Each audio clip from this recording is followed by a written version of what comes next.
Hey everybody, welcome back to the channel, or welcome if you're new. It's your boy Jaminator, and today I'm going to show and talk about the new changes that Pokemon Company International have made to the Championship Series coming in 2025.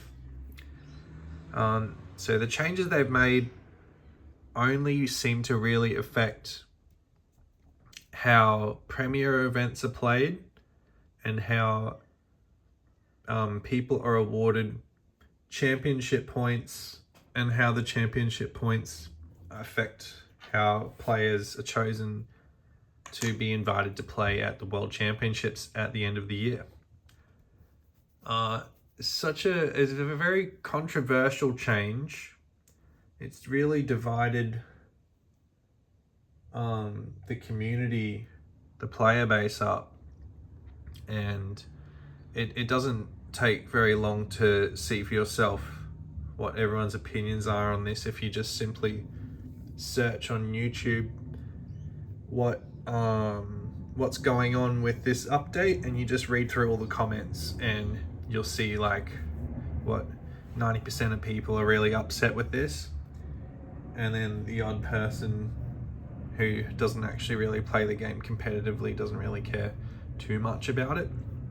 But what sort of disappoints me the most is all of the YouTubers that are endorsed by Pokemon.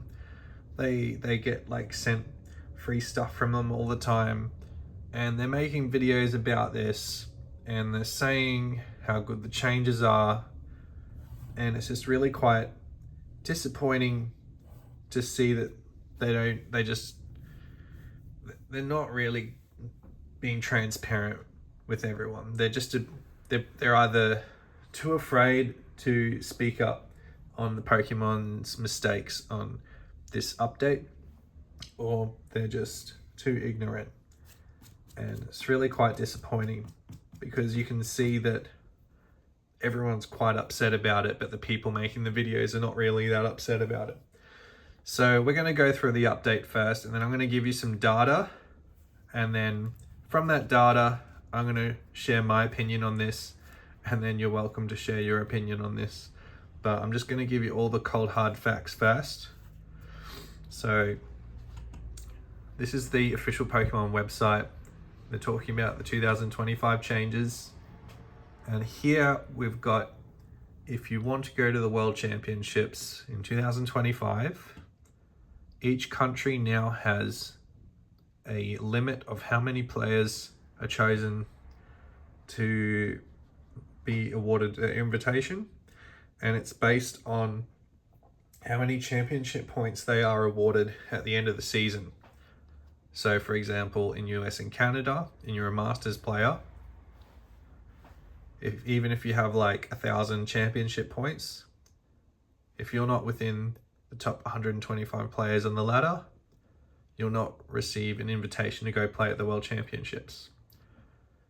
Just looking at these numbers by themselves, if without any context, you might not have any idea what they mean.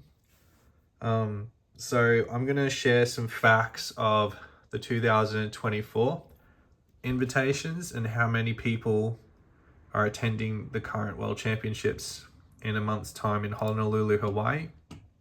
So here I've got, in 2024, which is this year, there will be 268 Masters from North America, 299 Masters from Europe, 299 Masters from Latin America, 124 Masters from OC, and 28 Masters from South Africa, Middle East.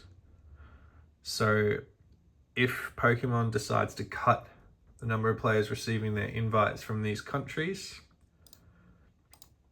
they are cutting US, all of the countries, down by at least half.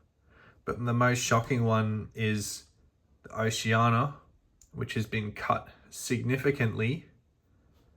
It's been cut from the 124 players down to 20, which is an 80% reduction in how many players they want to attend the World Championships next year compared to the Oceanic players attending this year. You can see here all the other countries' invites have been reduced by about 50%. Also put on the side here how many events and international championships each country is receives for you to be able to like compete and try and get your World Championship invitation. So the North America one has the most with 12 regionals and an IC. Europe gets 6 regionals and IC. Latin America gets 4 regionals and IC. Oceania only gets 3 regionals, no international championships. South Africa also does not have any regionals or international championships. But I think the most shocking one is just how unfairly distributed the balancing of invitations have been, so that Oceania and Australia is just like heavily reduced compared to every other country. It's absolutely ridiculous. Like you'd think that, you know, it might just go down by half like everything else, but no, they've unfairly distributed this. Anyway, we'll move on from that. There's just way too much more stuff to go through here than to just get caught up on how they've unfairly treated OC in this. Then we go down here. So the trading card game championship point structure, they've changed the BFLs, which is the best finish limit. So instead of your top 6 challenges, top 6 cups, and top 6 regionals and top 6 international championships, every year counting towards your total championship points, they've now changed it to top 4 in league challenges and top 4 in league cups. What does that mean? Not a huge amount. It just means that like all these players that usually get their Worlds invite usually get like first places in all of their finishes anyway. So 4 league cups and challenges doesn't actually change anything, really, nothing. But they have changed the amount of points awarded and the amount of players for kickers. So whereas before you needed 21 players in attending a tournament for a top 8 finish, you only now need 17 players to have a top 8 finish in a tournament. So 17 players, league cups you would get 8 points. League cups are 25, league challenges are 8 for a top 8 finish, whereas before it was 21. And then that seems to be the only significant change. The championship points awarded seems to be the same, I believe. Yeah, it's exactly the same. So 15, 12, 10, and 8. Yeah. So you still get the same championship points for the same placings. It's just now there's less people required to have a top 8. So that might make it more fun when you go to a local tournament and, you know, you can place top 8 rather than miss out on placing top 8. Like if you place top 8 in a local challenge, you might feel good about yourself. It might make you want to go back to the game store, play the next one. Maybe that's what they're trying to do. The Pokemon game's been quite popular last year, explosive growth. Every single regional event has shattered the record of attendance from the previous regionals and international championships. We'll talk about that soon as well. So maybe the Pokemon company want to try and encourage more people to go to their locals. This could be one of the reasons on this small change. Although in the end, this doesn't really affect anyone who is going for their World Championship invitation. Okay, so now we've got the Premier events, which are internationals and regionals. The biggest change I see here first is that they've changed the best finish limit to 6, which includes both the regionals and internationals, rather than having 6 regional events and all the internationals separate. This means that if you bomb out at an international event and you only get 40 points, but you go to 6 regionals and you get more points at the regionals, instead of adding your 6 finishes plus the 40, it just removes the 40 and then chooses your 6 best finishes from the total 6 tournaments you went to. So having a look on here, recently NAIC had just over 2,000 Masters players. So at that international tournament, if you were in the top 50% of players, you would get 40 championship points. So I'm pretty sure before that there wasn't. I think it was only 500 players would get championship points. And the way that they've changed this, all of these numbers have gone up by at least 20. So last year I went to Brisbane and Perth and Melbourne regionals, where you'd have 500 players at the Melbourne regionals that would award you 40 points if you're in the top 50%, which is now 60. And then at Brisbane and Melbourne, if you're in the top 128, it would get you 60 points, which is now 80. So everything's gone up by 20, which is pretty nice. But this system is heavily flawed because of what they did here, combining the regionals with the internationals. And I'll explain that now. So this is like probably the dumbest thing that they've done, the worst thing Pokemon's ever done when it comes to the tournament structure and Pokemon trading card game, because some countries don't have international championships. Some countries only get certain regionals. And if you're from some of those countries that don't get the internationals and regionals, there's a good chance that your country is also not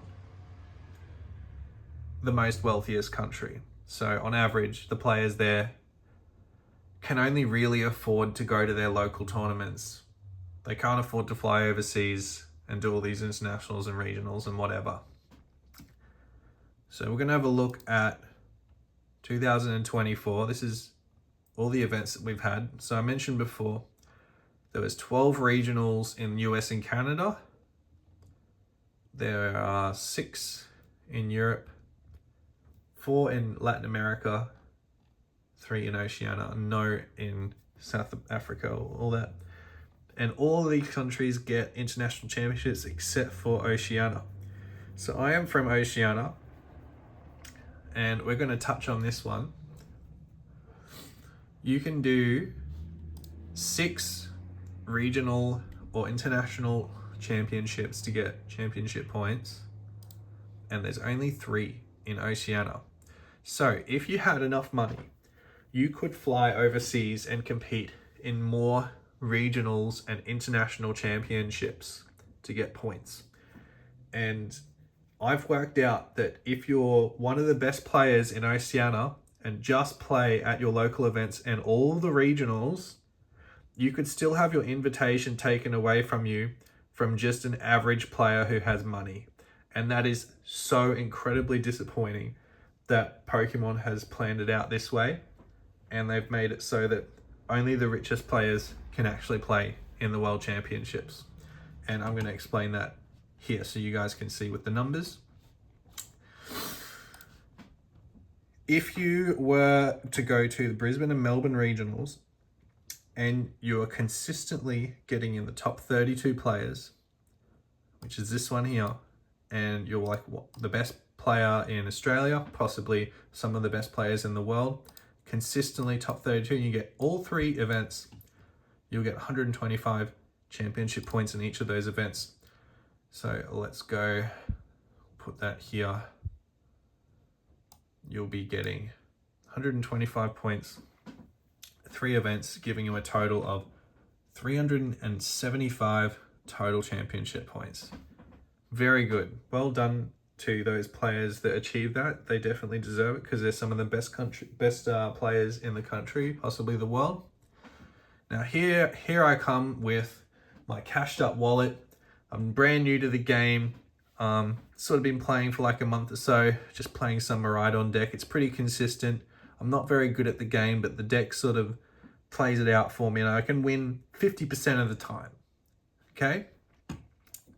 I go to all the Brisbane, Melbourne, Perth regional events, and I'm not good enough to get top 32, which is 125.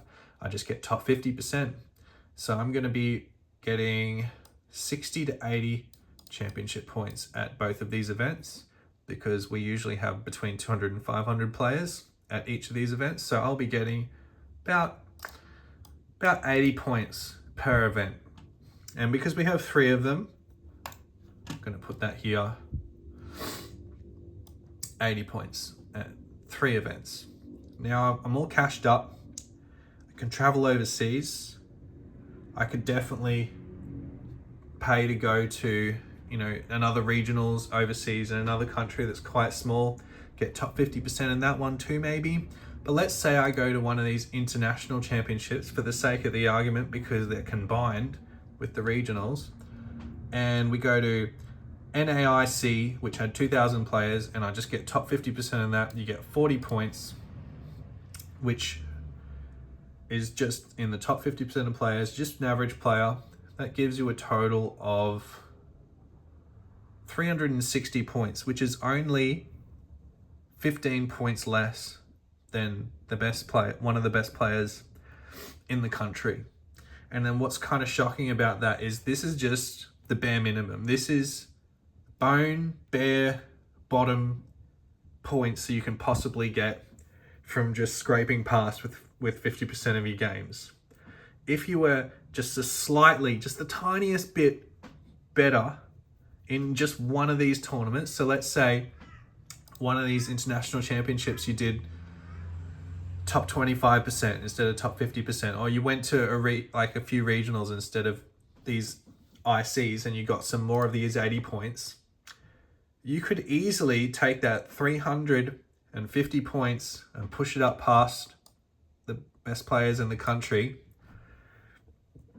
and push them out of their total championship points. And because Pokemon has made it so that only 20 players on the ladder, the top 20 players, can get a World Championship invite, you'll be pushing the best players in the country out of their ability to go to the World Championships, simply because you have enough money to travel overseas and go to these premier events. It's so incredibly disappointing. It's disheartening. Pokemon should be ashamed of this. And yeah, look, what kind of effects are we going to see this have on the player base and the community? Well, for starters, 99% of people who have Pokemon cards don't even play the game. They just collect them. So for such a small amount of people who actually play the game, it's probably going to stir up a lot of controversy, especially in Oceania. It's going to turn a lot of people off wanting to travel to regional events, especially when they have no chance of getting their World Championship invite compared to just an average Joe who has money to go overseas. Like, what's the point of me traveling to Perth to try and chase my extra 60 championship points when like old Joe down the road can get his League Battle Deck Miraidon and travel overseas and get 3 times as much championship points as me just for going to the 6 tournaments that we don't have in Australia. It just makes me not want to actually do those. So this year, I'm not going to travel to any other regionals or any of those events except for Brisbane, just my local one. I'm just going to play for fun. It's really turning a lot of people off, like chasing their invite, which also means that it's going to turn them off playing competitively at all. They're probably just going to be playing for fun. And I'm probably just going to go back to collecting the cards. What's the point of even trying if not only are they making it that difficult to do your World Championships, but you just don't have a chance in competing against people that actually have money. Like, it's ridiculous. Let's see if there's anything else on here that I've put down.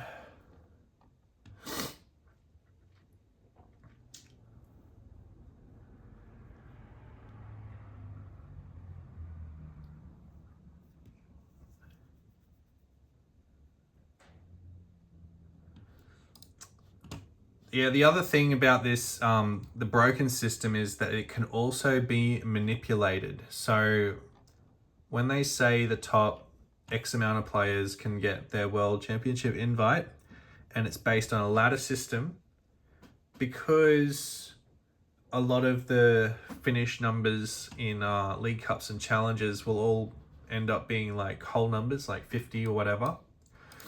If every player in Australia managed to get a first place at a League Cup and Challenge for all of their Cups and Challenges, it would be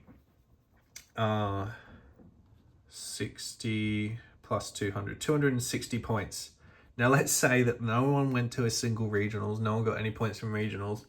If everyone in the country that wants to go to World Championships ended up with 260 championship points, instead of choosing the top 20 players from Australia, they would choose up to the top 20 players. But if the 20th player happened to tie with anybody else, the next number of players who are tied with 20th spot also get invited to the World Championships to play. So if there was 300 people that tied with 20th spot, you would see an extra 300 people be awarded the invitation to go play at the World Championships. And that doesn't sound like a completely ridiculous idea to propose, because the way I just showed the League Cups and finishes, it's pretty easy to max these out. And when you max them out, it all ends up on whole numbers. So there's not going to be a lot of people tying if they max all of these out. So there you go. This is my take on the changes for the next year's World Championship season and what my plans are. Hope you guys can take something away from it. I'm glad I can share a lot of data and truth behind this and how it affects players, because it's quite disappointing to go watch a lot of the YouTubers that are endorsed by Pokemon that don't really seem to give a crap about actual players and how this affects them, because they don't want to speak up against Pokemon and actually share their thoughts, possibly because they'll take away all their booster boxes or whatever that they get for free. So peace out, guys. I'll see you in the next video. I hope to take something away from this, and yeah, see you then.